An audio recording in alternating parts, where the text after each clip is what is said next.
So there is a difference. So for gentry, acknowledging him is the same as submitting to him. I would say that that's what gentry is saying. But Acts 16, acknowledging him as the Lord, as God, is not the same as submitting to him. Well, technically it's not. No. I think that's a clarification. Yeah, I was just wondering. That's what he was trying to do. Okay, thank you. Yeah, appreciate you understanding that. White shirt? Yeah, a lot of my theology friends. Excuse me? A lot of my theology friends will tell me that the free grace or the evangelical stance on lordship is pretty much antinomian or semi-Pelagian in salvation, because they ask me, what am I saved from? Are you saved from obeying the law or from your sin? And they give me that kind of ultimatum. It's either autonomy or theonomy. So as far as free grace goes, and not saying that, not going along with Gentry's and John MacArthur saying that it's by obedience, but faith is equal to obedience. How do you apply free grace to that charge of antinomianism? Well, it depends on how they use antinomianism. Antinomian is used in a number of ways. I'm antinomian in that I don't believe the law saves you. Okay, but I'm not antinomian in Christian life in that we do have biblical standards and guidelines for living.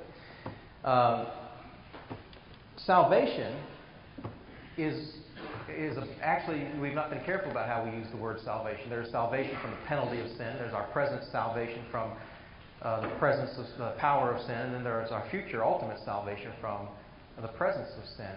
I would probably answer them that in salvation itself, I am saved from the penalty of sin.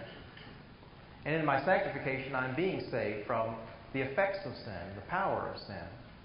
And so they just want it all to happen at one time or to be in one package. I would say it's a process.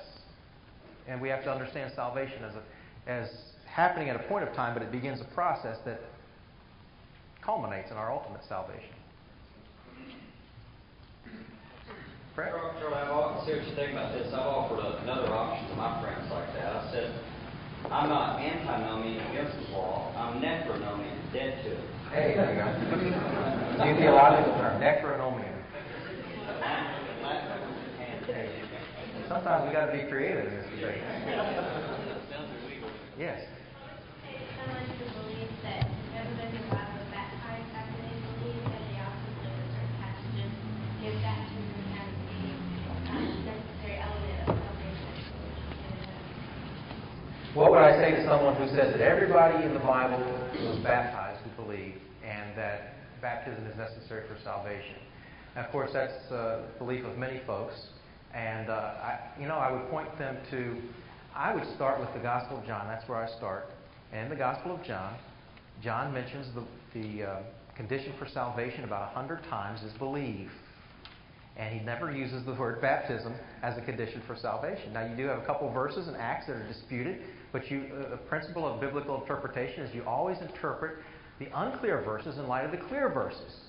So if you have 100 clear verses in the Gospel of John, a book that tells us it was written to tell us how to be saved, let's start there and then explain the few difficult verses from the very clear, purposeful verses. Does that make sense? And so without going into those specific verses themselves, which we don't have time to do, I would just start there and put them on the defenses by saying, well, why didn't John say it? He wrote us a book, tell us how to be saved. How come he didn't tell us that? Good question. Thank you. Yeah.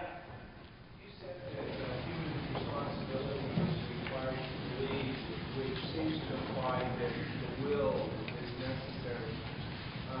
But, when I believe something to be true, it's based upon evidence that's been presented to me, which is the definition of faith, Ephesians 1. And when sufficient evidence has been presented, you have to believe something, even if you don't want to. And so, usually we think of it in the sense of responsibility involving the will. In reality, when we believe something to be true, the will is not involved in that. And so, yeah, I appreciate that. And maybe a better word would be response than responsibility. Could you elaborate here?